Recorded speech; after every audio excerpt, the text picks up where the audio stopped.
Hello everybody, welcome to Nostalgia Rush on Crimson Black. My name is Shifty. And I'm Shane, and I'm here joined by our new member, Jordan. Okay, I'm back. Hang on. Oh no! Hello everybody, welcome back to Crimson Black. My name is Shifty. And I'm Shane, and we're also joined by our new member, Jordan. Hi. Don't worry, that's not his normal voice. I don't have a normal voice. You'll be seeing, or hearing rather, a lot more of my voices on the various videos we're going to have. Yes, this game means a lot to Shane and I. Jordan introduced this game to us way back in the day. And oh my goodness, we have so many memories from over the years of just playing this on our mom and dad's old computer, right? Oh, it's unbelievable how long it's been. Very nostalgic. It's been such a blast from the past. 20 years, to be honest with you. Yeah. Oh, jeez. I'm 23. That's crazy. Literally crazy. And I am 30. I was 10 when I got a hold of this. I wasn't introduced to it. The way I found out about this game, or how I found out about it initially, was in the book order. Some of you remember getting the book orders and things like that at school.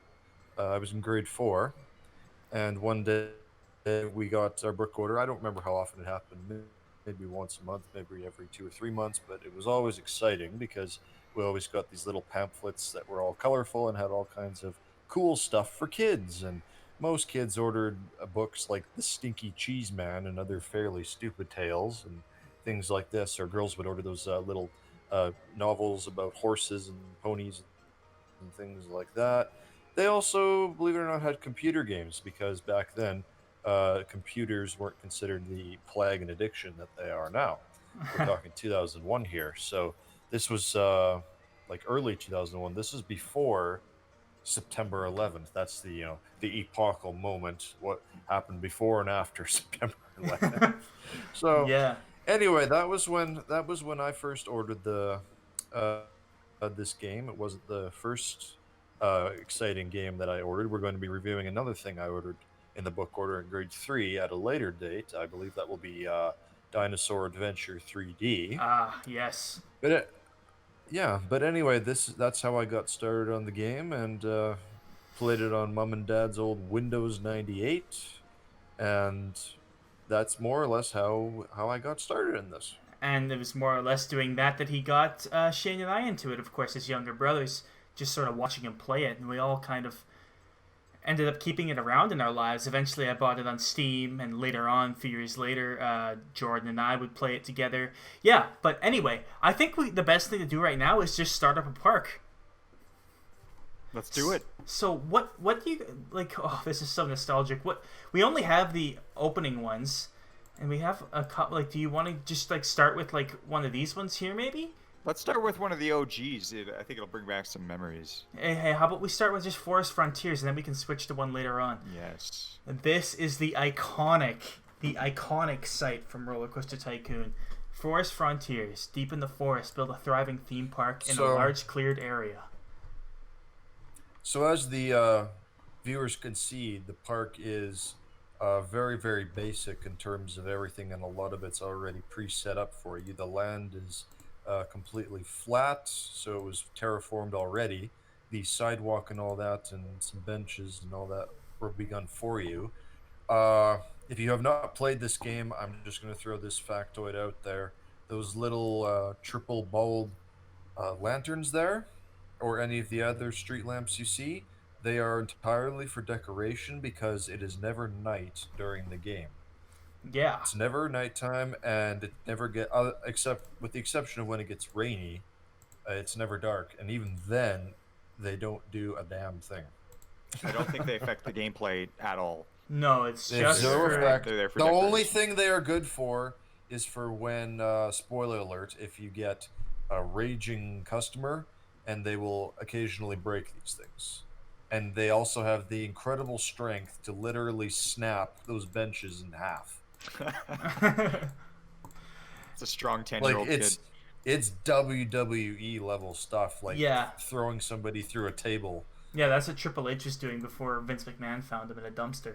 Um, I'm literally just going about making like the default Forest Frontiers park that like literally everyone would have, like entrance, exit. Let's just rotate us a bit. I remember doing this like the same park like 1,000 times, just having your gentle rides right at the front. Even though I found out later that's not actually a good strat to do. But I would always have our gentle rides right at the front, and then way back here, you'd always put a roller coaster. Only found out later that it's good to put a roller coaster near the beginning to draw people in, and then put the gentle rides in the middle, and then more roller coasters at the back. But that's a pro strat that we didn't know. I used to have a manual strat. that came with the game back in the day when we actually had, paper manuals and discs for things instead of just downloading it on Steam. And there were little trivia points to get. You could name certain characters, certain things that would influence other people, or just basically what we now call Easter eggs. Actually, I want to return to my point on the street lamps there. I'm not sure if they would count towards influencing people's opinion of the beauty of the park, but you can see those crafted bushes there that are carved in the shapes of These ones right squirrels. Here, I know that if you do a good enough job, somehow it influences the mood of people, and they will say when you click on their profile, the scenery is really nice here, or something like that. Yeah. I could never figure out exactly what did that. I just figured you need a crap ton of scenery to make it do that, right? So I don't know if the lanterns actually count as scenery, but I'm pretty sure the fancy bushes do. Oh, and I love the trees. I always loved all the different species of trees. You can do a crap ton of trees, and they all have like... There's definitely a lot of variety in terms of the items you can use. Look at that. I believe you can unlock more, right? Yeah, and depending on the pack. Great yeah. survivors. We're always in the right climates. Like you can have palm trees, you can have deciduous or coniferous Siberian type trees, Scotch pine, and they all survive. It's never fall. As if you've not played the game before, the year for the game begins in March, I believe, as you can see in the lower right corner there. Yeah. And it ends in October, and then it automatically resets to March. So there are no seasons in the game. Yes, and like it sort of mimics that. Like this is like your sort of time of like the carnival season that you have to play through, and time is a factor, but the seasons don't actually change. Never mind, time is a factor. Weekly Tube Show reference there. But yeah, no, this game is very, very, like, it's sort of addicting in a way. Show them, Jeremy, on the Scrambler how you can change the colors of the rides. Oh, yeah, absolutely. No, here you can... there's so many customization options. Yeah, like, for how old it is, the fact that you can even do that is crazy. Like, keep an eye on this, the Scrambler there. You can change, like, the main color and also a secondary color. Like, secondary color in a game like this, like... You could only change, like in Halo 1, you could only change one color. And on this one, you can almost customize any ride to be whatever you want. And if you have the DLCs, you can change the entrances like that. And the entrance can also be customized. So that's absolutely unbelievable. We should mention, Jeremy's mentioning DLCs and things like that. Those tents you see at the beginning of the Scrambler was not available on the original disc version. You may remember from the title menu, the tabs that went to the Corkscrew Follies parks or the Loopy Landscapes parks. That I also saw when I was in grade 5 now, in the school book order pamphlet they handed out. I never did end up ordering them because I never got into the end of the first initial version, but we'll detail that a little bit later as to why that was when we move on to some of the more advanced parks here. Yes. I'm just going to show right away sort of like the size of some of these like pre-built roller coasters you can make. I'm trying to fit in. I don't know if this one's going to work though because it's just so big. Viewers, these ones that say U and then a number, those were not available in the original version. So this is a much more advanced one than the one I got in 2001. Yes. You can also save your own coaster designs and then reuse them later in parks. Yes. I always had trouble with that, but I'll detail more on that later. Yes. We don't, of course, have any made right now because this is just a Steam version that we're playing. Back in the day, of course, we played this on the old CD-ROM. Oh, Wood Chip. I remember Wood Chip. This is the classic. Wood Chip was the classic, more or less standard wooden roller coaster. Yes, and that's it right here. You can, of course, just change the colors on all that. But, like, roller coasters are sort of like... Obviously, the game's called RollerCoaster Tycoon. So, the roller coasters take a really big sort of main focus in it. And roller coasters are usually in a park, sort of the best sellers. They're sort of the main attraction. And so, I'm jacking up the price really high here because people are going to pay for it. But the thing with roller coasters is that you have to balance that with the park being, or rather the guests being sick, because the more sort of intense rides they're on, the more likely they are to puke if they've eaten recently. So what I've done here is actually a big no-no. I've put my food right next to the biggest roller coaster in the park, and that's just asking for puke everywhere in this area. There are a lot of sociological and economic things about this game that I was completely unprepared for as a 10-year-old when I got this game, and so I just want to, I don't remember, or I don't, Jeremy and Shane will have to tell you about their sort of phases. For me, I played this from 2000, it was 2001 or 2000 when I got this, and then I sort of stopped in about 2002, and then it just sort of laid around collecting dust for several years until I believe it was 2015 at Jeremy's suggestion. He and I sort of co-play it together where, well, we, depending on the park, one of us would either sit in the chair next and make suggestions and the other would take the driver's seat, and then we would alternate. And so we had sort of a second phase, like 14 years later, of me playing it. That, for me anyway. I'm not sure sort of the phases you guys went through of playing it. Well, that was sort of the big one for me. There was a period of time when I played it on my own, and that was at college, and I got quite far, but I didn't really commit to it as hard as you and I did together, Jordan.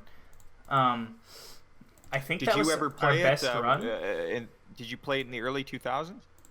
I played it. I was like 2. I could barely play it. I could try, but I didn't really understand anything. I just kind of built paths and drowned kids. Drowned kids. Oh. Yeah, you could do. Oh, don't say I miss doing that.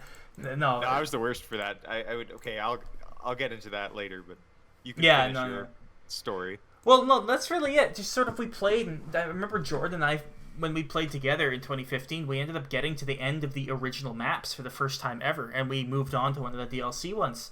And there's actually a really big difficulty spike there because it's riding easy for the most part. There's some difficult ones on the OG maps. Like, this is obviously super easy, but there's some later ones that are quite hard. But for the most part, you can handle it. Then it really gets intense. When you come to the next, in the expansion maps. I shouldn't call them DLC. It wasn't technically a download, but they actually had some really difficult tasks, and we struggled with some of them. I remember, Jordan. Oh yeah, in my initial phase, 2000 to 2002, my wall was Diamond Heights, but we'll get more onto that when we. I think we're gonna switch to Diamond Heights after we're done here on Forest Frontiers because that's we gotta show them all the little ones just to. Well, yeah, to be thorough. Diamond Heights is the one where you have a really established park to start and you have to fix it in a way. This is just sort of a sandbox park we're playing on right now. And here's the thing. You get more rides in this game depending on how much money you put into research. And this is your research thing, and you can see it's currently developed for me a Ferris wheel done on 17th of April. And if you hover over the year in the bottom right, you can see sort of the date. But in this tab, you can actually choose how much funding and what type of ride you want. So if I don't want any more gentle rides or shops and stalls, I can go like that. Then I can put a bit more money per month on it. Now next month it won't do any gentle rides or shops and stalls, and it'll fund quicker. And that's sort of how you choose the direction you want your park to grow. There it is now. There's one now. Jeremy, just for fun, change the colors on the coaster just to show the folks. Oh yeah, I'll show the colors on the coaster. No, there's so many colors for roller coasters because there's so many like just options to do. Like you can change sort of like the rails there, and then you can make this is sort of like the scaffolding there. I'm not sure what they're called on roller coasters. Making it as ugly as possible. Well, actually, let's just go black and red. They're for called Crimson supports Black. in the game. Oh yeah, supports. Yeah. We're gonna go black and red for Crimson Black, and then of course you can change the trains, and you can make it all the same per color, like per train, and then you can go like that, and you can see that's the color of this now, and it also matches that, Wow. and it's Isn't like that Crimson beautiful? Black. Yeah. Well, actually, it's kind of hard to look at, but but you get the gist. Well, we like, should there's tell so the many folks- customization options. About the different coasters, there are many different kinds of coasters, especially when Well, you get into the more advanced stages. And the wooden ones are the classic ones. People love them, but they don't age well. They seem to have an inordinate number of problems with maintenance as they Yeah. get older. Have you showed them the staff? aspect of just that yet? just showing them now. So what plays into as you can see, merry-go-round 1 just broke down, and you have to hire handymen, or rather mechanics, to fix that. Right, and I just hired a mechanic, and he'll fix broken down rides. But it plays into the mechanic that this game had, which was actually really, I shouldn't say advanced for its age, but very intuitive for how old the game is that you had to manage the age of your rides, and rides that get too old break down more. And there's actually, if you go to the ride and go to here, you can actually see the reliability, and that'll go down over time, the reliability in the top left there. And you can check for like earlier inspections, and the more inspections you have, the less likely it's gonna break down. But you have to juggle all this stuff with your money. Incredible the amount of detail that goes into this game, every aspect of it. Yes. And it's It good was that really next gen for its time. Yes, it's old, but it was not contemporary when it was new. You see what I'm saying? It was very, very next gen. yes. And honestly, in some ways it still holds up. I'm pretty sure there's still a community of people who play this. Frankly, lots of There's people communities consider it. for almost every game. There are enthusiasts for everything. Frankly, lots of people think that this game and its sequel are better than the games that ended up coming out later in this franchise. These are the only ones people remember, actually. So, Sequels frequently fail. yes. Hey, show them the second tower one where you can see all of the rides and basically the stats where you can arrange the rides according to their popularity, And that would be their right here. downtime, etc. That Yeah, would this be is like statistician porn here. Yes, this is sort of like your status of all your rides, and you can this is my bathroom, my burger bar, my drink stall, everything I have, and you can use this, and this is their status. So open, how many people are on the ride, then queue time, and then you can like profit. This is very important to know which one of your rides are bringing you in money and which ones aren't, and it sort of shows like bathroom, The burger bathroom's bar. gotta go. Well, the bathroom we put as free because it's bullshit that if you have to pay for a bathroom. But what this is showing us is that our burger bar and drink stall are not making money. But it's also showing that barely anyone's eating them because it's just $49 per hour, which I'm pretty sure is just sort of our daily maintenance. cost. Like, I don't think anyone's really buying our burgers right now. I believe that they tend to get hungrier as they get further into the park and expend energy, because if you click on a person, you can see all the physical aspects about their health. It's like a control society's dream. What New World Order? What am I trying to say? I think You know, it where might you be can New World Order. the yeah. biometrics of this were like nowadays with everyone using like Apple health phones or Apple health watches, and it tells you the heartbeat and you're always connected to the internet. 20 years later, who would have thunk that was actually the real thing? Or I what think it would these what it guys would got become. chips Now- implanted into them during a pandemic. Yeah. Don't make me laugh. That would never happen in the real world. Oh, wait. Now, the haunted houses have the least amount of customization of all the rides, I think. Yes. But the thing I like to do with them when I built them, I put the spooky iron, Oh yeah, yeah, yeah. The the iron gates. fence, and Like then the the grate. That's the one I'm looking for, I think. And then I would put the biggest, like, most scary looking trees around it. I would Yeah. always follow Because suit with that idea too. what haunted house is just in the open with no trees, right? yeah. Exactly. They never seem to fit the desert dunes one, which we will see shortly. I remember Yeah. using those haunted houses to just create entire communities. I would often get a little bored of just the normal gameplay of RollerCoaster Tycoon. Just try to do weird stuff like building towns and zoos. And Yeah. can you show them an entertainer? Yes, I could show them an entertainer. Now these are Show them an entertainers. animal one. Now these people help keep others happy, and as you can see down right here, he's a panda, and you can see him right there. The guy's a panda, but you can also change what he is. It's actually Xi Jinping in disguise. So you can change it to a tiger, and you can change it to an elephant. And Shane, you would make zoos out of these people? So, like I said earlier, I'd get a little bored of the normal gameplay, so I try to do something a little different. I sometimes would create zoos where I would put entertainers, like the elephant guy, for example, in his own in an elephant exhibit or something like that, and I would surround it with a fence in a field, let him walk around, put some trees and stuff in there, and then let the guests walk up and look at the entertainers. Yeah. So it was essentially Zoo Tycoon. Yeah, with humans. Yeah, I see. Yeah, that's. Steel roller coaster. Speak of the devil about the roller coasters, Jordan. Now, this is another staple, although these ones, I don't think they can have as tight of turn radii.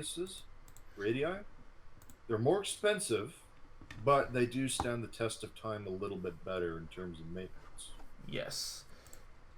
And this is one of the most iconic ones. I hope I have enough money to build it.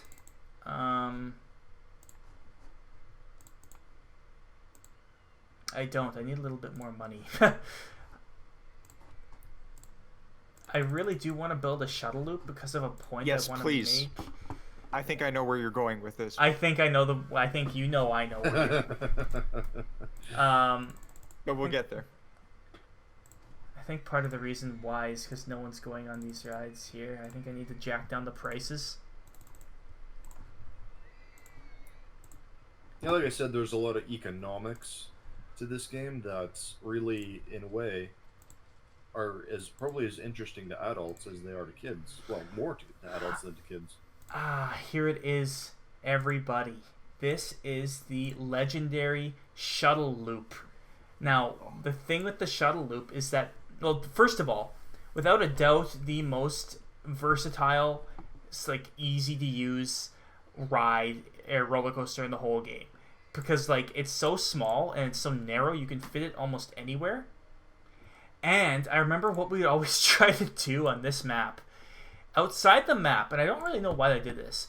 They put like Can you give a demonstration? They put 1 minute. They put these decorations outside of the map. This is outside of the build area. It's just sort of like these old huts. And I remember what we used to do is we used to set this to really fast mode. Like you can see the launch speed in the top left here. We'd set this to go like really high.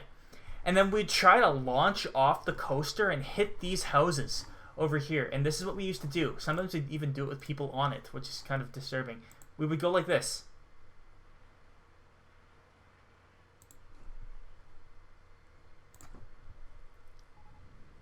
Look how dangerous those projectiles are.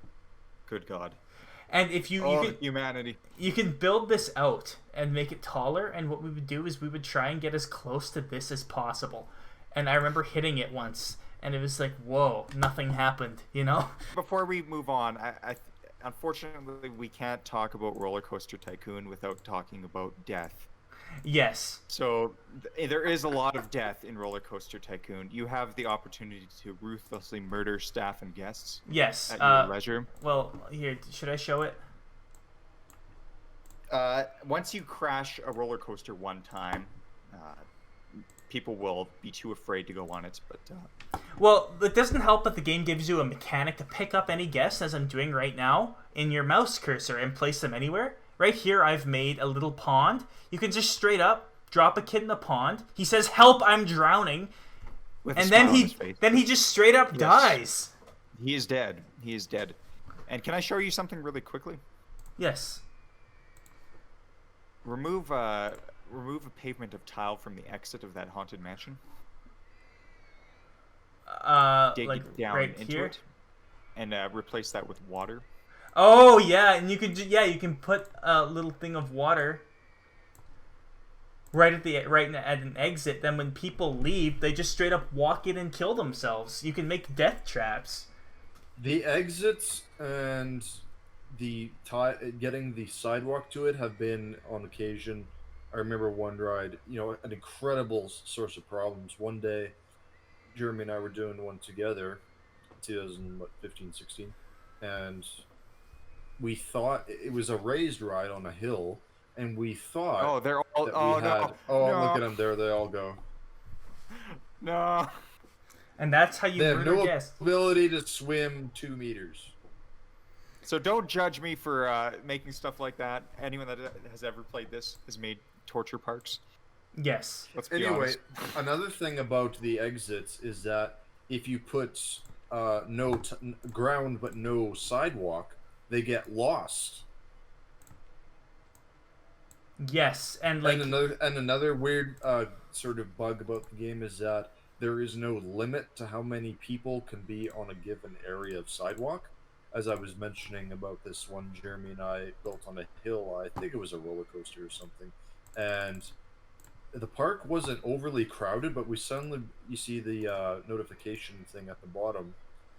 We were getting a lot of reports that a lot of people were saying it's too crowded here. And yeah, yeah, This- you could see the end this of is the example right there. the merry-go-round there. Well, we thought that we had the sidewalk connected properly, but if you can show them, the red arrow where you can go 90 degrees difference, we had to go at a certain angle to realize that the sidewalk was not properly connected. Yeah, we had stuff in the way. literally, we had about like 300 kids on one tile, and they could not get off because the people will never voluntarily get off the sidewalk. Yes, they have to stay on the sidewalk. And honestly, I think we messed up so bad because of that. Our rating went so low, we had to restart the whole park after that mistake that we made.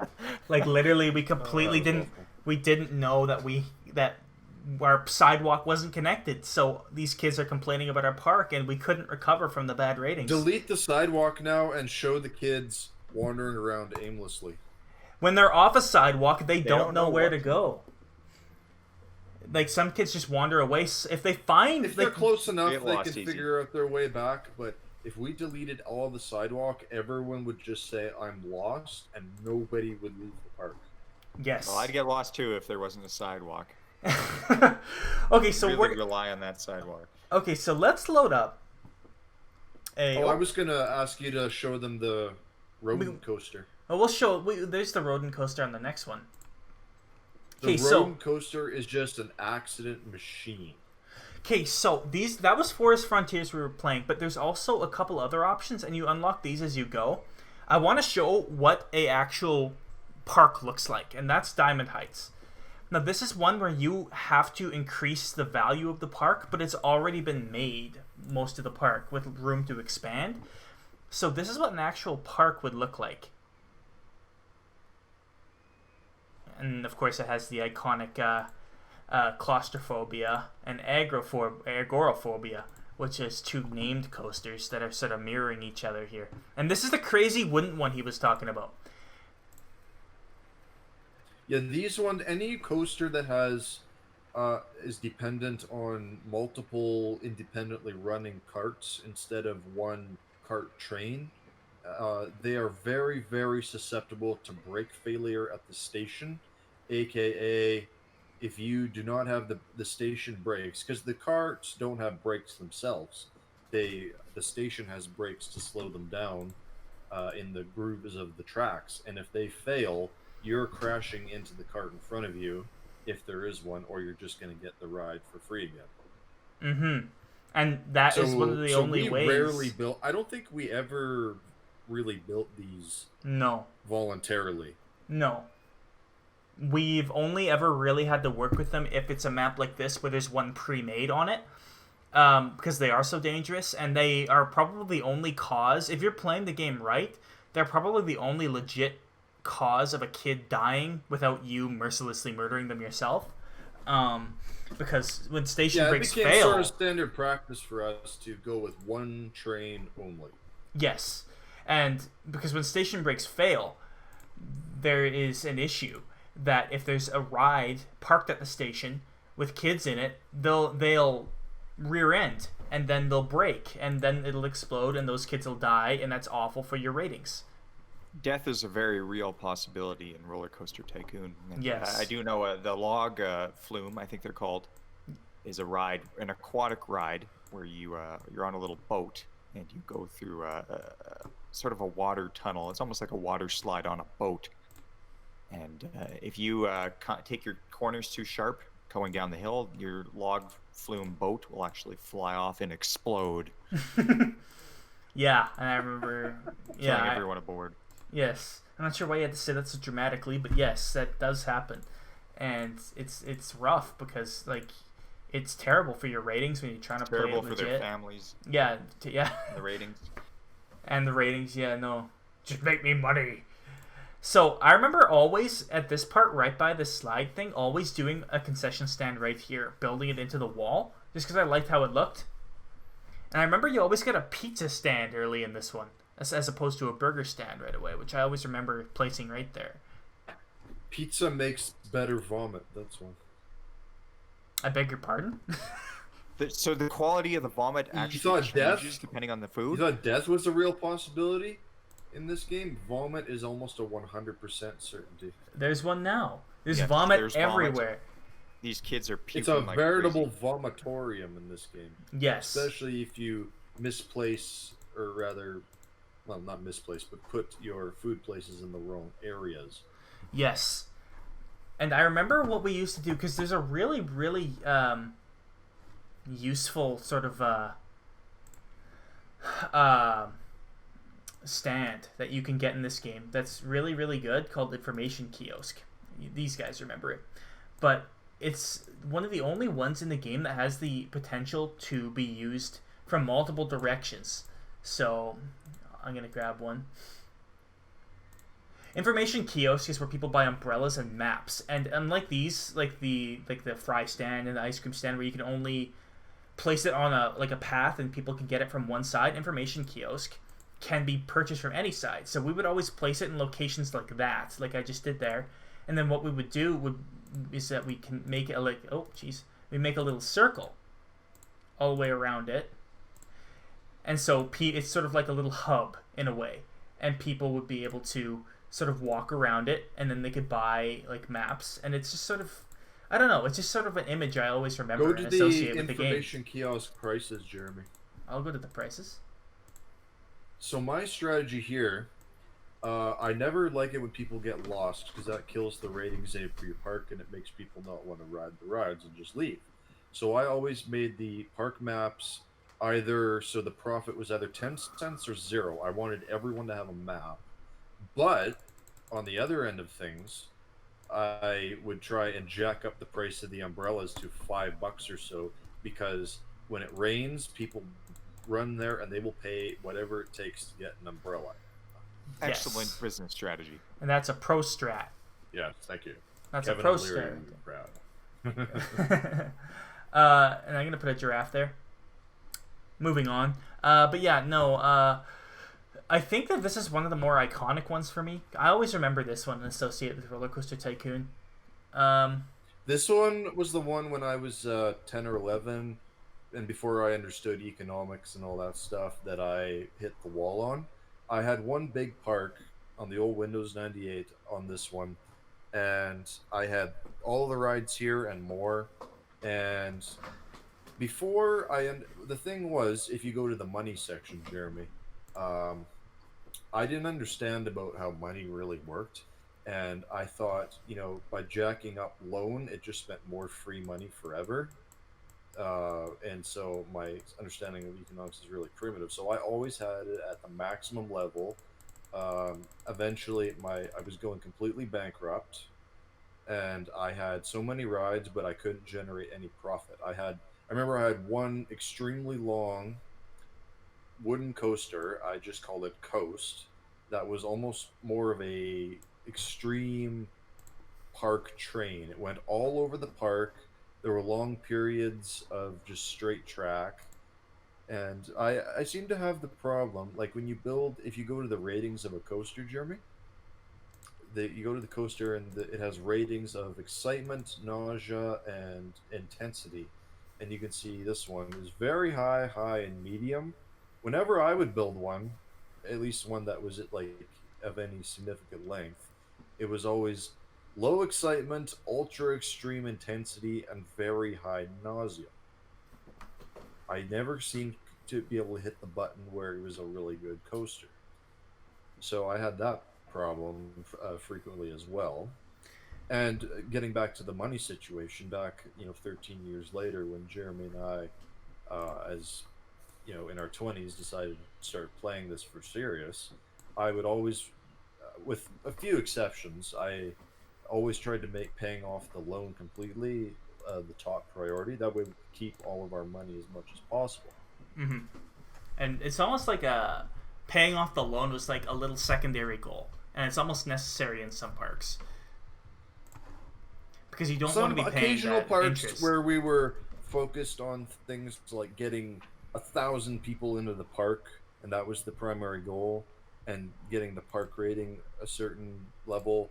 That sometimes it wasn't as big of a deal, but generally when we're trying to increase profits, increase value, having not to pay a huge interest to the bank is going to really, really help you. Mm-hmm. So the objective in these missions was to usually reach like a certain set of goals, right? Like Yeah, get right a certain amount of people in your park. Yeah, to achieve a park value of at least 200,000, or rather 20,000, at the end of October year 3. And that's one of the types of objectives you could have. And your park value is listed here. And like you increase park value, of course, by just adding nice rides and keeping the rating high. But technically that's not a goal, keeping the rating high, but it can kind of tank your park if you don't. So we never seem to really have that problem very much, keeping a good park rating. I think it's because we were very vigilant. We were vigilant with how we managed our park because we were older and could understand it more. If you pay attention, it's normally not a problem. And here's what the full park kind of looks like here. And pretty big. There's a lot to it. Yeah, and here you click on the ducks and they make a noise. Oh, the ducks do Although stuff. certain things, people will notice it's green like Forest Frontiers, but there are a lot of differences actually. For one, the amount of flat land is pretty minimal. A lot of it is on hills, and anything on hills, whether it's coasters or sidewalk, that costs more, I believe, than flat land. And killing a tree to remove a tree to build a ride or a sidewalk costs money. So all these little costs do factor in. Mm-hmm. And everything you do in this costs money, and it's all about juggling your money, right? Like everything has a maintenance cost, and you have to juggle that with the cost of the getting on the ride and how much they want to pay. It's a strategy game. It really is, but it's really stylized and quite fun. And amazed there are by some the... interesting financial things about this game. For one, you save money by destroying a ride. Apparently the cost of deconstruction is actually less than the amount of value you get from the scrap of destroying a ride. So that's one. Another one is the value of the money. You don't have to use dollars. You can use all kinds of different currency if you go into options. But I mean, you're trying to get a park value of like 20,000. 20,000 in Canadian dollars in 2021. You can't even get a car for that one. A new car for 20,000. Yeah. So like, what could you buy with pennies in this game? Yeah, I know.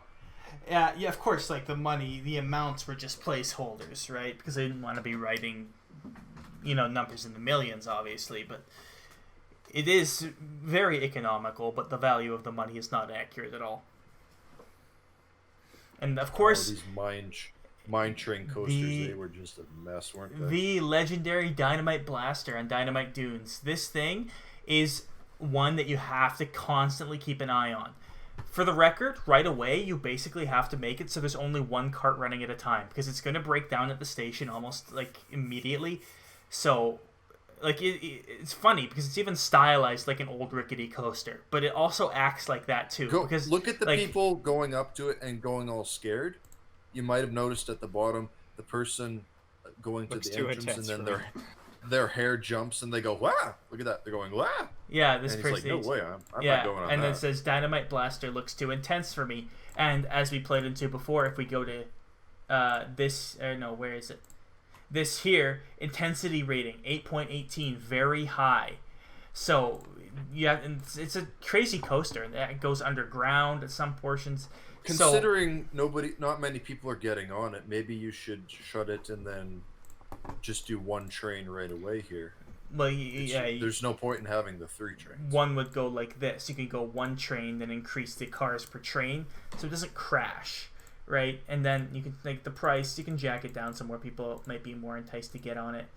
And then, you can start it back up again. You have to re-queue. Everyone in the queue, when you change those settings, has to go, but, at least it's future-proofed in a way from crashing, and the price is lower and all that. This is our first. What's the entrance price on that anyway? The entrance price on this or the coaster? The coaster. It's at $230 right now. Jack down from $3. And so the thing is, as people go further and further into the park, they tend to have less money. So usually you can see how much, and they can another weird New World Order thing. You can see what people are carrying in their pocket for money, so at a given time what they are carrying and how much they can afford as they go on. So that's another odd, unsettling thing. And let me just double check here. No.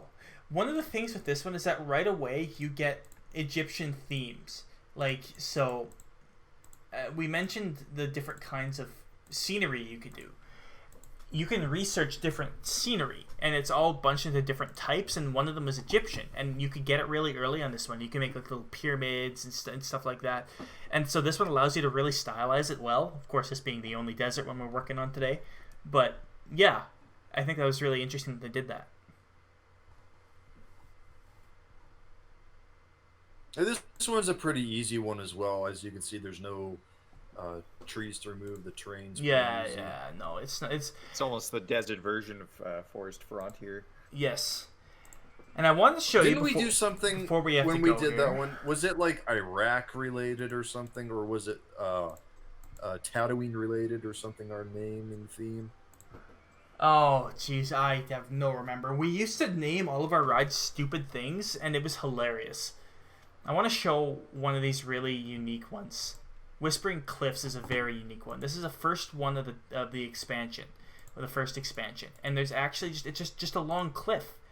That's all it is, a long cliff. Sheer drop. And Jordan and I had to So as you can see, it is very, very difficult because land is at a premium, and you have to build the right things to keep people in. What is the goal of this one? The goal of this one is achieve a park value of 17,000 in 3 years. Okay, and we cannot buy more land? And the land options available for purchase are literally none. So the only you way need to get a little creative.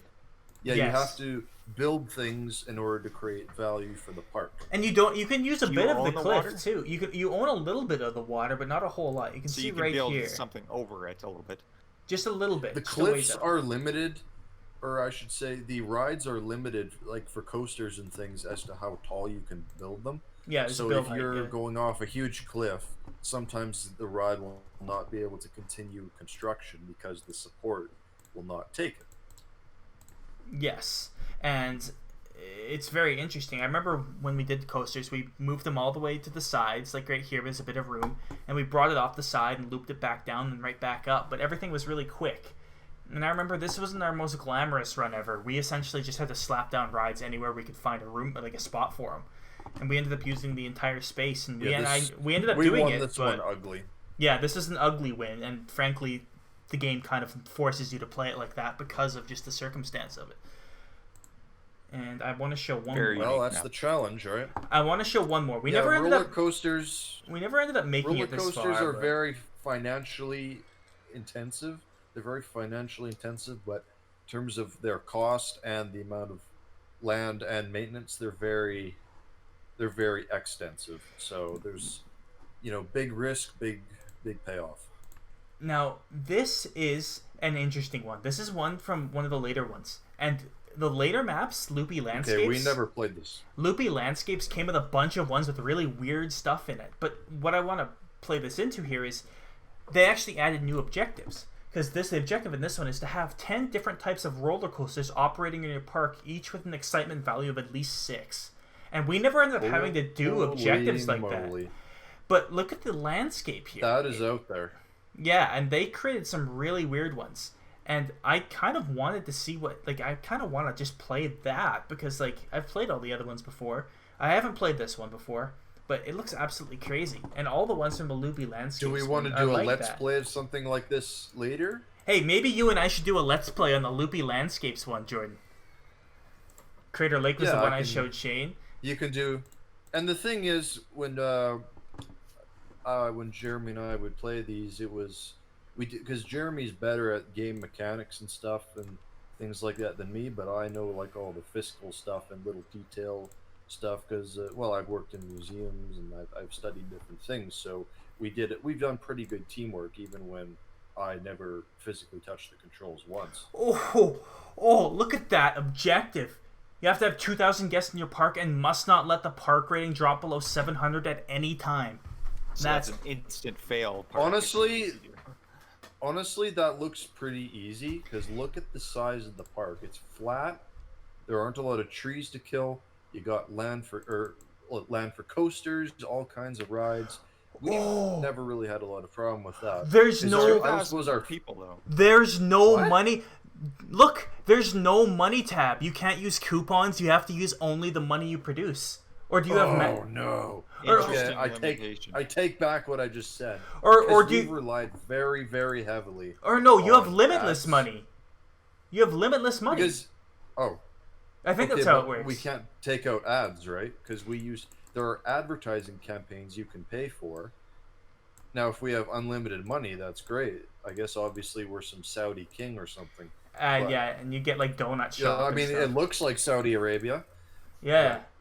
If we can't advertise, The thing with these That ones, kinda they come sucks. with a lot of coasters early on, but that's the gist of it, and that's sort of we never ended up getting there. Maybe Jordan and I'll do a let's play on that moving forward. But yeah, that's sort of the gist, and that's really RollerCoaster Tycoon and what it means to us. Wow, coming back to that was more than just nostalgic. It really showed the level of detail and thought that they put into it. Just about every aspect of the game, from the AI of the characters to the economy of the park. Wow, holy smokes! we didn't show them the little characters. What happens if you change their names? Well, maybe we'll do that really quickly here. We'll go to Diamond Heights. What was one of the names you can change him to? Okay, so you see this character here, Guest 1127. Pretty plain, not real happy looking, kind of neutral. But what happens if you name this character Melanie Warren? Oh. Melanie. Maloney. Baloney. Like that? That's right. Now look, you can see she's now smiling. She's insane. Very happy, very energetic.